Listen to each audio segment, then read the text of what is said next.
سره هغه زما عزتمندو بره چرته کپړې وغیره به خورولې نو په شا باندې راغلی دا لاندې را پریوتې د کوټې سر نه ملا یې ماته شوې ده چې ملا یې ماته شو نو د دې ملا تعلق داسې دی چې زما عزتمندو د لاندې د نوم نه لاندې حصه بالکل کار پرېږدي چې دا د ملا تیر مات شي الله دې زموږ حفاظت وکړي په الله یقین وکړئ دومره او تر او پریشان او جڼا فریاد یې کولو کور والی په اسپتال کې داخله کړه قسم د الله په ذات باندې دا راغی او زما عزتمندو بسترې واخیستله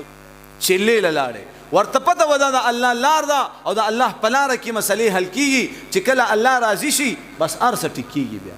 هغه زما عزتمندو په چله کې الله ته جړا فریاد چې په الله یقین وکړئ چې چلې نه واپسي د ده وشوه او کور ته راغی همدغې کور والا ورته په خپلو لاسونو سره دروازه کولا ورکړه یعنی ټیک ټاک شوی وه الله صحت ورکړو پس 40 दिन کې الله